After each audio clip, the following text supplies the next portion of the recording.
사사기 21장 1절로 7절까지의 말씀을 우리 한 절씩 교독합니다. 여러분 다 찾으셨으면 제가 먼저 1절부터 교독하도록 하겠습니다. 이스라엘 사람들이 미스바에서 맹세하여 이르기를 우리 중에 누구든지 딸을 베냐민 사람에게 아내로 주지 아니하리라 하였더라.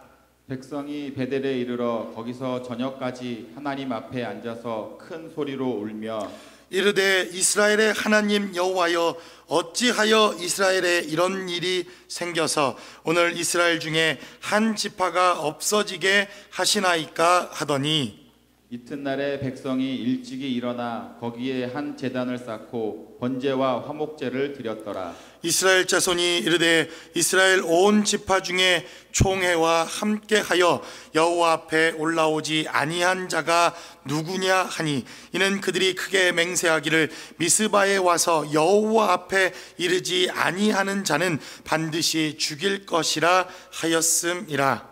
이스라엘 자손이 그들의 형제 베냐민을 위하여 뉘우쳐 이르되 오늘 이스라엘 중에 한 지파가 끊어졌도다. 7절 같이 합독합니다. 그 남은 자들에게 우리가 어떻게 하면 아내를 얻게 하리요? 우리가 전에 여호와로 맹세하여 우리의 딸을 그들의 아내로 주지 아니하리라 하였도다. 아멘. 아멘.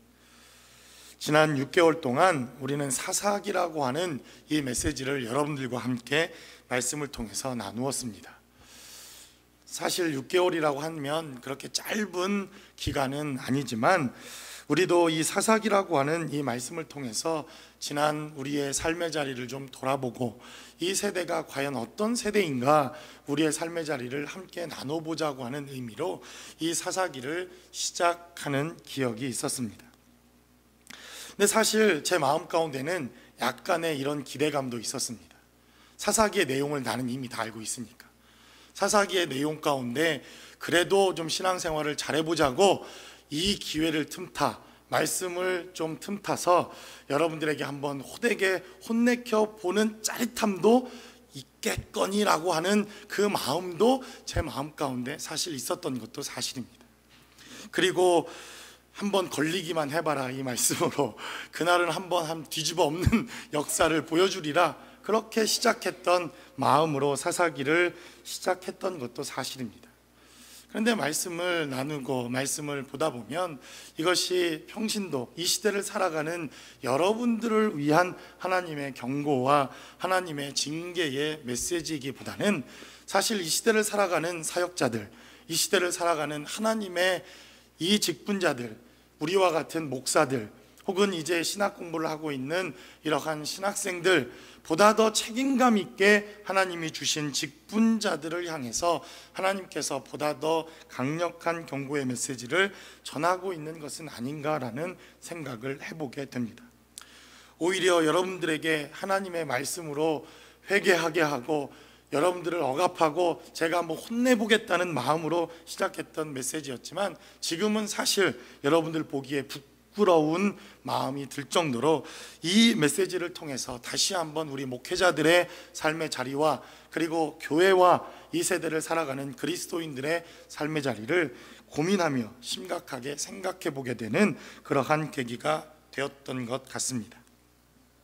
특별히 사사기에 기록되어져 있는 이 메시지를 통해서 우리는 이전 하나님의 성전이 세워지고 하나님의 성전 예배가 세워지기 이전에 혼란스러웠던 이 사사기 시대는 바로 이 시대뿐만 아니라 이 시대를 살아가는 지금 우리들도 하나님께서 우리와 함께 하시지 않는다면 얼마든지 이 시대도 사사 시대들처럼 폐역하고 악한 시대가 될 수 있다고 하는 사실을 우리는 이 말씀을 통해서 깨닫게 됩니다.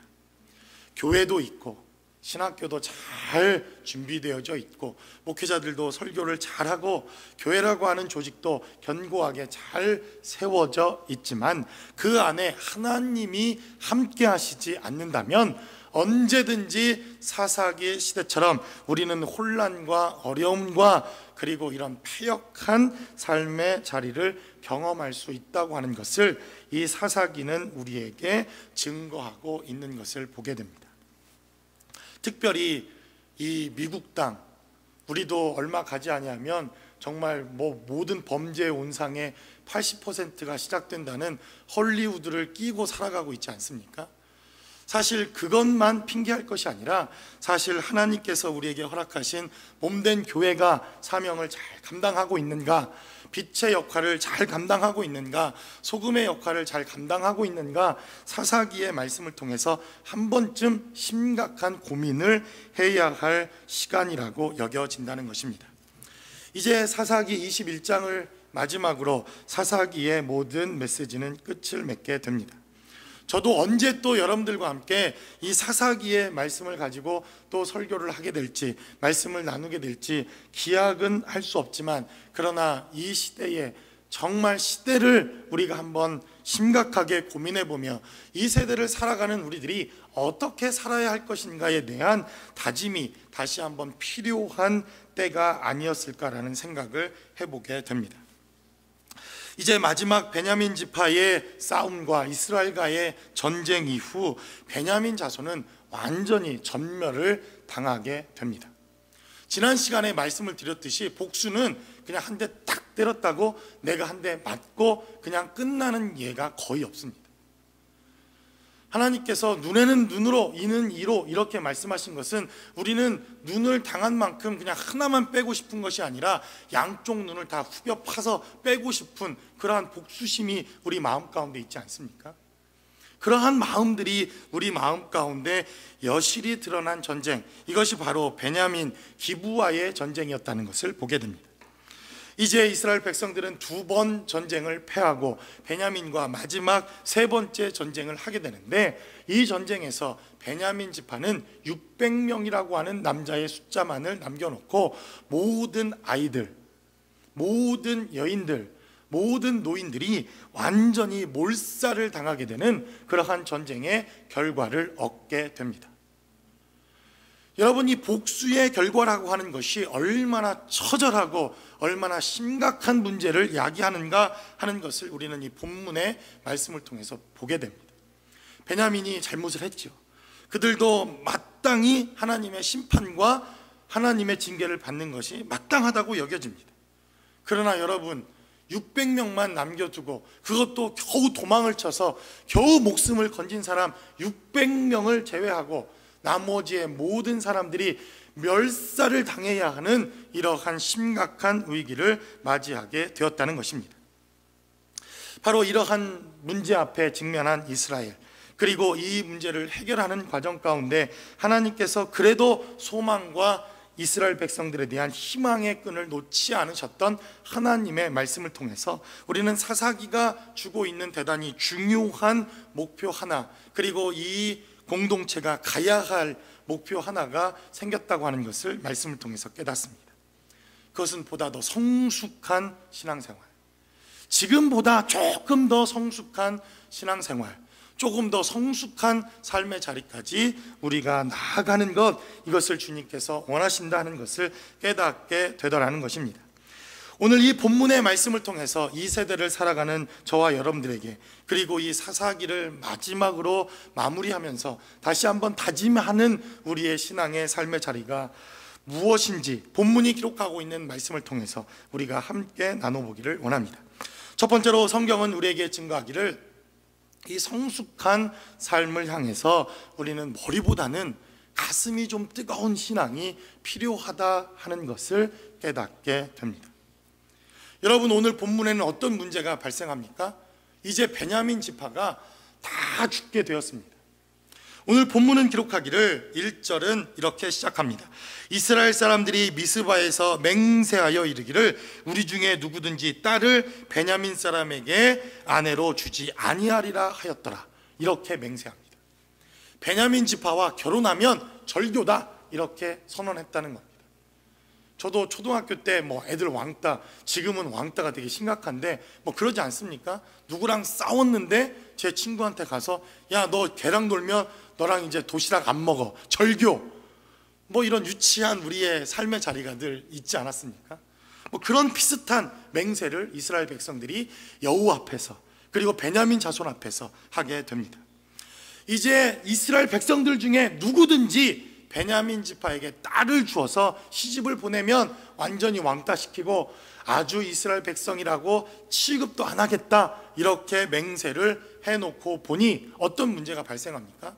베냐민 지파의 모든 여인들, 어린아이부터 할 것 없이 완전히 인종을 청소하듯이 그렇게 말살을 시켜버린 베냐민 지파가 이제 600명의 남자로 인종이 완전히 끝나버리겠구나, 민족이 끝나버리게 되어지는 사건이 발생하게 되더라는 것입니다. 여러분, 무슨 아메바도 아니고 남자 600명이 자손을, 종족을 번식시킬 수 있는 무슨 능력이 있습니까? 완전히 이스라엘 백성들은 이제 멸망 가운데 거하게 되는 이러한 문제에 직면하게 되더라는 것입니다. 골치 아픈 문제, 머리 아픈 문제, 머리를 찌끈찌끈 싸매야 되는 문제가 그들 가운데 있었다는 것을 보게 됩니다. 그러나 이 문제 앞에서 우리가 조금만 이 문제를 다시 생각해 볼 수 있었다면 이들은 이 문제를 쉽게 해결할 수 있는 문제였다고 여겨집니다. 여러분, 이 문제 머리 아픈 문제 아닙니까? 자기네들이 그렇게 선언해 놓고 또 다 죽여 놓고 이제 베냐민 지파는 완전히 말살되게 되어지니 하나님 앞에 울며 부르짖으며 왜 이렇게 되었느냐고 따지기 시작합니다. 여러분들도 아마 많은 문제들을 안고 살아갈 겁니다. 이 땅에 문제가 없는 사람이 어디 있겠습니까? 근데 문제 앞에 서 있을 때 우리가 그 문제를 어떻게 대면하는가 하는 문제는 대단히 다른 결과를 가져올 수 있다고 믿습니다. 이들은 이 문제를 생각하면 머리가 아프고 골치가 아프지만, 그러나 정말 베냐민 지파를 생각하고 사랑했더라면 이 문제는 머리 아픈 문제, 골치 아픈 문제가 아니라 사실 대단히 가슴 아픈 문제였다고 하는 것을 우리는 깨닫게 됩니다. 저도 우리 주변에 있는 성도들을 살펴보면 늘 목사님 머리 아파요, 골치 아파요, 그것만 생각하면 머리가 지끈지끈 아파요. 저도 교회를 개척해 놓고 머리가 늘 아파서 편두통을 시달렸습니다. 아주 타리에놀을 달고 살았던 적이 있습니다. 주님 머리 아파요, 골치 아파요, 정말 머리 아파요. 그것만 생각하면 머리를 싸매고 늘 스트레스가 넘쳐나고, 스트레스 지수가 정말 이렇게 넘쳐나서 제가 목사 아니면 알코올 중독자인지 다 압니다. 제가 병원에 가서 피 검사를 했더니 술을 많이 드시나 봐요. 간 수치가 되게 높습니다. 술 안 먹는데요. 목사님이시죠? 대뜸 알더라고요. 근데 우리의 삶의 자리에서 문제에 직면할 때 어떤 이들은 머리로 이 문제를, 머리 아픈 문제로 이 문제를 대면하는 분들이 있습니다. 근데 어떤 문제들은 우리가 머리로 이 문제를 인식할 것이 아니라 이것은 가슴 아픈 마음으로, 우리의 마음으로 바라봐야 할 문제도 있었다고 하는 것을 성경은 우리에게 증거합니다. 여러분, 베냐민 지파가 완전히 멸종되게 된 이 위기는 머리 아픈 일입니까? 아니면 가슴 아픈 일입니까? 혹시 부부가 계시면 한번 좀 바라보십시오. 여러분, 이 부부를 바라보면 머리가 아픕니까? 아니면 가슴이 아픕니까? 나한테 왜 시집 와서? 나한테 시집 오지만 않았더라도, 나와 결혼하지만 않았더라도, 그때 그 미스터 리만 만났더라도 지금 사모님 소리 들어가면서 그래도 괜찮은 인생이 되지 않았을까? 왜 나 같은 골치 아픈 여자를 만나서 나같이 맨날 바가지 긁고 맨날 뭐가 문제고 머리 아프게 이렇게 바가지 긁는 여자를 만나서 좀 더 넉넉한 마음을 가진 그러한 신사임당 같은 여인을 만났더라면 이 남자가 조금은 길을 펴고 살 수 있지 않았을까? 여러분, 그렇게 생각되지 않습니까? 저도 이제 돌아가셔서 제가 더 이상 어떻게 할 수 없지만, 장모님이 오시자마자 편찮으시고 아프고 또 암이고 또 암이 낫다 싶으니까 또 수술하고, 하여튼 전화만 장모님께 오면 비상입니다. 그리고 머리가 아픕니다. 아이고 머리야 아이고 머리야. 저는 그냥 아이고 머리야 하고 있는데 제 와이프는 가슴이 아파하는 것을 제가 보았습니다. 다르구나. 다르구나 하는 것을 깨닫게 되더라는 것입니다. 여러분, 아직도 여러 가지 여러분들이 직면하고 있는 이 문제가 정말로 머리가 아픈 문제입니까? 분명히 저는 그러한 문제들도 있다고 여겨집니다. 자식들을 바라보면 저 머리 아픈 놈, 저것만 생각하면 골치가 아프다고. 그러나 어느 날 바라보니 우리 가정에서 태어나지 않고 보다 더 능력 있는 그러한 가정에서 태어났더라면 훨씬 더 좋은 환경에서 자랄 수 있었을 텐데 라고 자식들이 그렇게 가슴 아파지는 순간이 오지 않더냐 하는 것을 깨닫게 됩니다. 그때 우리는 비로소 부모가 되지 않습니다. 그때 비로소 우리는 진짜 남편이 되고 아내가 되고 목회자가 되는 것을 깨닫게 됩니다. 저도 교회를 개척해 놓고 하나님, 머리 아파요. 왜 이 머리 아픈 일을 나한테 맡기셔서, 그리고는 늘 골치 아프고 머리 아팠던 이 일이 어느 날 생각하면 가슴이 아프고, 어느 날 기도하면 왜 그분은 이렇게밖에 이러한 문제와 어려움들을 당하게 되었을까라고 하는 가슴 아픈 마음으로 바뀌기 시작하면서 우리의 삶의 자리에 이 문제는 해결되지 않았지만 해결되어지는 역사가 있는 것을 보게 되더라는 것입니다. 머리 아파서 늘 골칫게나 속이던 자식들의 문제가 가슴이 아프기 시작하니까 그 문제는 여전히 있는데, 여전히 속색이는 남편, 저 인간 언제 철들지? 라고 늘 머리 아프던 그 골치가 어느 날 가슴이 아프고 이해되어지기 시작하자 그래도 저 인간 나 만나 사람 됐네 하는 삶의 모습들이 생겨나기 시작하더라는 것입니다. 만약 이 문제를 베냐민 지파의 한 민족이 완전히 멸망되어지는 이 사건을 머리 아픈 사건으로 생각하지 아니하고 정말 가슴으로, 마음으로 이 문제를 해결할 수만 있었다면 이 문제는 아무런 문제도 아닙니다. 간단하게 해결될 수 있는 문제, 정말 아무런 문제가 아니었다고 하는 것을 깨닫게 되더라는 것입니다. 바로 주님께서도 머리 아픈 가론 유다였지만 그러나 그를 가슴에 품고 바리새인과 사두개인들을 바라보면 그들의 삶의 자리는 문제투성이요 골치 아픈 사건이었지만 그는 십자가에서 가슴으로 바리새인들과 가론 유다를 품고 하나님의 은혜를 증거하는 삶의 자리를 우리 가운데 보여주셨다는 것입니다. 여러분, 반대로 좀 얘기해 볼까요? 그럼 여러분들은 머리 아픈 사람들입니까? 아니면 하나님께서 여러분들을 보실 때 가슴 아픈 사람들입니까? 사도 바울이 여러분 정말 선교사가 되었을 때가 언제라고 생각되어지십니까? 그가 1차 전도 여행을 떠납니다. 전도단을 꾸리고 복음을 알지 못하는 그 영혼들에게 하나님의 복음을 증거하기 시작합니다. 그리고 1차 전도 여행이 끝나고 난 이후 하나님의 복음에 대해서 그는 공의회, 교회 앞에서 1차 전도 여행에 대한 보고를 시작합니다. 그리고 이제 2차 전도 여행을 통해서 함께 복음을 전했던 그 지역에 복음을 전하러 갑니다. 근데 문제가 발생합니다. 어떤 문제가 발생합니까? 마가라고 하는 사람을 데려갈 것이냐 말 것이냐 하는 문제가 발생합니다. 저 마가라고 하는 저 선교사는 1차 전도여행 때 도망을 갔던 선교사입니다. 고난하고 어려운 선교지의 여러 가지 사건들과 또 문제들, 그리고 낯선 곳에서 하나님의 복음을 전하니 얼마나 힘겹고 어려웠겠습니까? 그러자 마가라고 하는 이 선교사는 선교 그 대열에서 도망가서 그 고향으로 도망가지는 이러한 일이 있게 됩니다. 그때 사도 바울은 마가라고 하는 사람을 절대로 데려갈 수 없다 이렇게 말합니다. 이성적으로는 그렇죠. 그게 선교사입니까? 그게 목사입니까? 그게 장로입니까? 이성적으로는, 생각으로는 그게 교회입니까? 그러나 사도 바울이 정말 선교사가 되어지기 시작한 것은 마게도냐라고 하는 지역에서 환상 하나가 그에게 보여지는데 그들이 사도 바울을 부르기 시작합니다.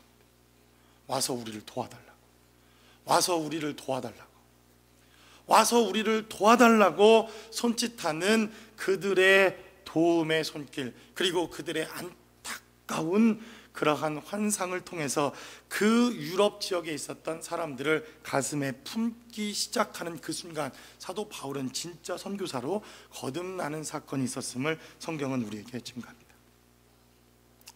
그래서 여러분들이 저를 바라보면 머리가 아픕니까? 우리 목사님 머리 아파. 안 만나는 게 좋아. 우리 목사님은 웬만하면 만나면 기도해라, 새벽 기도 나와라, 또 신앙생활 열심히 해라, 웬만하면 피해 다니는 게 좋습니까? 아니면 오죽저럴까? 이제는 좀 마음으로 이해가 되어집니다. 여러분들이 이제 이성으로 생각하며 판단하던 우리의 삶의 자리가 이제는 뜨거운 가슴과 주님의 마음으로 이 문제를 바라보며 우리 세대를 바라볼 수만 있다면, 이 골치 아픈 세대, 이 문제가 많은 여러 가지 위험과 어려움에도 불구하고 우리는 이 세대를 다 품을 수 있는 은혜와 능력이 함께할 것으로 믿습니다. 믿습니다. 저와 여러분들이 함께 품을 수 있는 그러한 뜨거운 마음과 넓은 가슴이 늘 함께 하시기를 주님의 이름으로 간절히 축원합니다. 두 번째로 성경은 우리에게 증거하기를 베냐민이라고 하는 이 지파가 이 문제를 통해서 그들은 고난을 경험하고 어려움을 경험하고 많은 아픔을 경험하게 되지만, 그러나 시련은 오히려 우리를 단련하는 과정도 될 수 있다고 하는 것을 이 사사기를 통해서 깨닫게 됩니다. 베냐민이라고 하는 지파는 이제 최대의 위기를 맞이하게 됩니다. 종족이 완전히 사라질 위기, 지구상에 완전히 멸종될 위기, 완전히 흔적도 없이 사라져버릴 위기에 처하게 된 베냐민 지파였지만, 그러나 이 연약한 베냐민을 하나님께서는 돌보시고 포기하지 아니하시고 끝까지 이들을 함께 하시는 은혜의 손길이 있었다고 하는 것을 우리는 이 사사기뿐만 아니라 성경 전체에 걸쳐 깨닫게 되어집니다. 이렇게 연약해진 베냐민 지파, 부족한 베냐민 지파를 하나님께서 완전히 멸절시킨 것이 아니라 이들에게 회복의 기회를 주십니다. 우리가 잘 아는 것처럼 이스라엘의 초대 왕, 그 이후에 초대 왕이 하나님의 말씀으로 세워지게 되는데 사울이라고 하는 왕이 세워지게 됩니다. 그 지파가 어디입니까? 베냐민이라고 하는 지파에서 하나님께서 초대 왕을 세우시게 됩니다. 서론에서도 서두에서도 말씀드렸듯이 사도 바울이라고 하는 사람이 이 초대교회를 세우고 하나님의 교회를 세우고 성경의 신약성경 반을 기록하고 엄청난 전도 여행을 통해서 놀라운 하나님의 교회를 세우게 되는데, 그 사도 바울의 출신 지파가 바로 베냐민이라고 하는 지파입니다. 비록 작고 비록 부족하고 비록 연약한 지파였지만 하나님께서 이들을 강력한 리더를 세울 때 이 베냐민 지파에서 하나님께서 리더들을 세우시고 하나님의 능력으로 붙들어 주셨다고 하는 것을 깨닫게 되더라는 것입니다. 그래서 어떤 회장도 그렇게 말하지 않았습니까? 시련은 있어도 실패는 없다, 이렇게 이야기하는 분들도 계십니다. 사실 이제 가을이 돼서 추수할 때가 되었는데, 저도 시골 출신이라 지금도 저희 고향에 가면 아주 조그마한 포도밭이 있습니다. 지금은 이제 부모님이 큰 농사를 지을 수 없어서 다 포도밭도 팔아버리고 이제 그냥 가족들 먹을 만큼 이 정도 포도밭이 있는데, 여러분, 같은 장소 그리고 같은 환경, 같은 주인이 포도를 재배해도 진짜 맛있는 스팟이 따로 있습니다. 여러분, 어딘지 아십니까? 혹시? 과일을 똑같이 재배해도 맛있는 지역에 열리는 과일이 따로 있습니다. 똑같은 장소, 똑같은 주인, 똑같은 밭인데도. 모르십니까? 예, 비탈지고 경사진 곳에 자라는 나무와 열매들이 훨씬 더 맛있습니다. 포도도 그냥 이렇게 평지에서 자라는 포도보다 경사지고 비탈진 곳에 자라는 포도가 훨씬 더 당도가 높고 맛있습니다. 그 이유를 제가 밝혀낸 것은 아니고 식물학자들이 왜 이럴까 이렇게 연구를 해보니까, 여러분, 비탈진 곳, 나무가 자라기 좋은 곳입니까? 뿌리를 내리기 위해서 엄청 노력하고 힘을 내고 그리고 뿌리를 내리기 위해서 이 비탈진 경사진 곳은 훨씬 더 많은 노력을 해야 하는 그러한 장소입니다. 그리고 열매도 어떡합니까? 비탈진 곳에서 떨어지지 않으려고 붙어 있어야 합니다. 그래서 수박, 미국은 수박이 맛있지만 한국에서 수박 그러면 제 1등 수박이 무등산 수박. 예, 아시는군요. 무등산 수박. 무등산 수박 제일로 치지 않습니까? 아니, 이 수박이 왜 이렇게 맛있나 이렇게 연구를 했더니 비탈에서 이 수박이 굴러 떨어지지 않으려고. 여러분 생각해 보십시오. 수박에 달려있는 줄기 보셨습니까?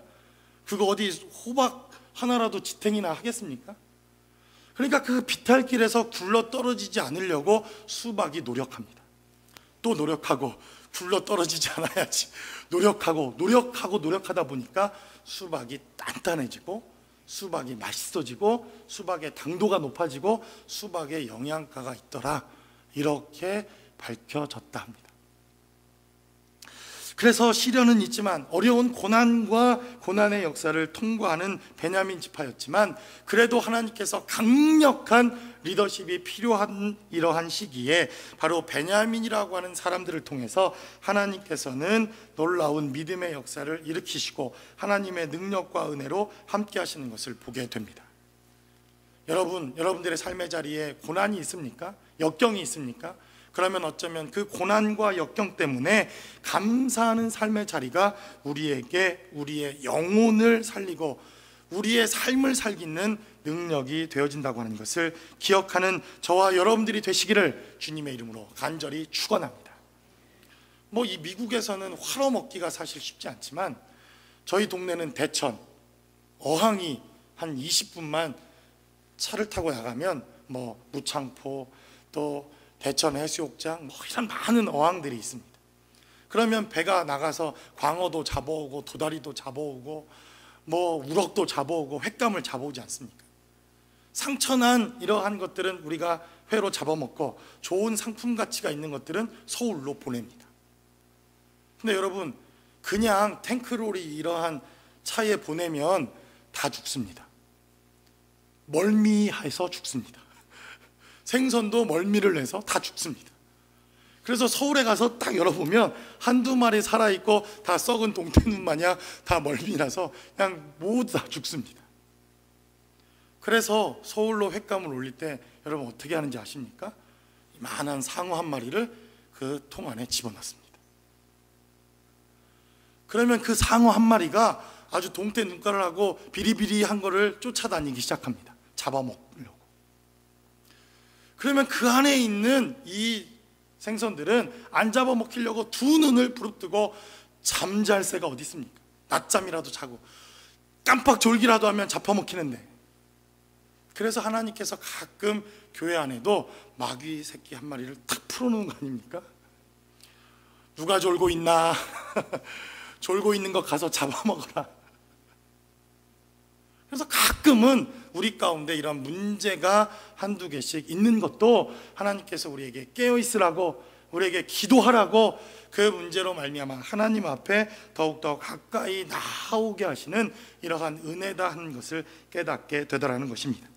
이스라엘에게 고난이 있었고 이스라엘에게 어려움이 있었지만 이 고난을 통과한 이스라엘 백성들은 하나로 연합하기 시작하고 한 국가를 이루기 시작하고 사사기 뒤에 이제 보다 더 발전된 형태로 나라와 하나님의 은혜를 이루어가는 공동체가 되어지는 것을 깨닫게 됩니다.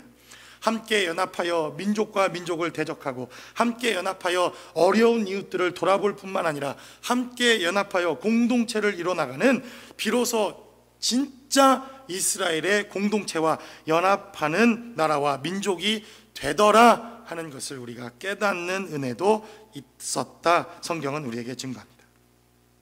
마지막으로 본문은 우리에게 증거하기를 그래서 우리에게는 소망이 있더라는 것입니다. 어떤 소망입니까? 25절은 기록하기를 그때에 이스라엘에 왕이 없으므로 사람이 각기 자기의 소견에 옳은 대로 행하였다. 사사기 시대를 한마디로 정의합니다. 이것은 단지 이스라엘 사사시대뿐만 아니라 지금도 살아가는 우리 시대에 하나님이 함께 하시지 아니하면, 우리 소견대로 살아가면, 우리 생각대로 살아가면 이 사사기 시대에 경험했던 이러한 멸망과 이러한 아픔을 경험할 수밖에 없다고 하는 사실을 성경은 우리에게 증거합니다. 이 세대가 왜 이렇지? 우리 자녀들이 왜 이렇지? 저 인간이 왜 이렇지? 왕이 없기 때문에 그렇습니다. 하나님이 그 마음 가운데 없기 때문에 그렇습니다. 우리 가정도, 우리 교회도, 우리 공동체도, 우리가 살아가고 있는 이 세대도 하나님이 안 계시면 언제든지 이러한 사사시대와 같은 세대를 우리도 경험할 수밖에 없다고 하는 것을 성경은 우리에게 증거합니다. 그러나 우리에게 소망이 있습니다. 어떤 소망입니까? 우리에게 왕이 있다는 소망. 바로 하나님께서 우리의 왕이 되신다는 소망입니다. 바로 예수가 우리의 구세주라고 하는 소망이 우리 가운데 있다는 것입니다. 그래서 사사시대와 같은 이러한 패역한 시대를 살아가지만 그럼에도 불구하고 우리에게 소망이 있고, 우리에게 능력이 있고, 우리에게 살아가야 할 힘이 있고, 우리도 살아 견뎌야 할 하나님의 은혜가 있다고 하는 것을 깨닫게 됩니다. 그러므로 바로 주님께서 여러분들 스스로에게 왕이 되실 수 있는 거룩하고 복된 시간들이 되시기를 주님의 이름으로 간절히 축원합니다. 아직도 이 예수가 나의 왕이 아직 되지 않은 삶의 자리가 있다면 여러분들에게 강력하게 도전합니다. 여러분, 예수님을 왕으로 모셔드리십시오. 여러분들의 가정의 왕으로 모셔드리십시오. 여러분 직장의 왕으로 모셔드리십시오. 그리고 여러분 자녀들의 왕이 되어달라고 하나님께 기도하십시오. 바로 그때에 우리는 이 사사시대를 뛰어넘어서 하나님이 다스리시는 하나님의 때, 하나님의 은혜와 능력을 경험할 수 있을 것입니다. 바로 몸된 교회에도 하나님께서 다스리시는 교회, 하나님이 왕인 교회, 바로 그 예수가 우리의 높임을 받고 보좌 위에 높이 들려진 왕이라는 고백이 있는 저와 여러분들의 삶의 자리에 하나님의 축복의 역사가 늘 함께 할 것이라고 믿습니다. 저와 여러분들의 삶의 자리에 이러한 축복이 늘 함께 하실 수 있기를 주님의 이름으로 간절히 축원합니다. 기도하겠습니다. 이 시간 기도할 때 여러분들은 하나님 보시기에 머리 아픈 사람입니까? 아니면 하나님 보시기에 하나님의 가슴이 타고 하나님의 마음을 찢어야 하는 그러한 사람들입니까? 우리 교회는 정말 하나님 보시기에 머리 아픈 교회인지, 아니면 하나님의 안타까운 마음과 손길이 있는 그러한 마음들인지. 동부는 물난리로 여러 가지 어려움들과 또 터전과 교회를 잃어버리는 이러한 안타까운 일들이 벌어졌습니다.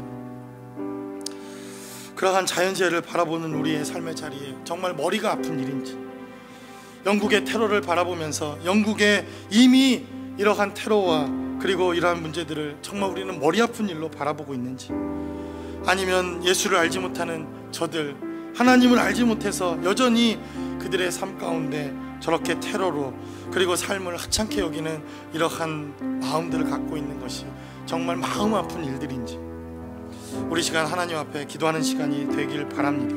하나님, 머리로 이해되어지는 것들이 우리의 마음으로 품을 수 있는 그러한 우리의 신앙과 하나님의 은혜가 우리 가운데 있게 해달라고. 그래서 교회를 품고 가정을 품고 자녀들을 품고 우리 이웃을 품고 더 나아가 이 세대와 이 세상을 품을 수 있는 주의 몸된 교회와 성도들의 삶의 자리가 될 수 있게 해달라고. 아직도 주님을 알지 못하는 바로 그러한 영혼들, 우리가 품어야 할 그러한 영혼들임을 깨닫게 도와주셔서 그 영혼들을 선교사들만 품는 것이 아니라 바로 우리가 한 민족을 품고 한 영혼을 품을 수 있는 공동체가 될 수 있게 해달라고. 우리 시간 다 같이 한 목소리로 기도하겠습니다.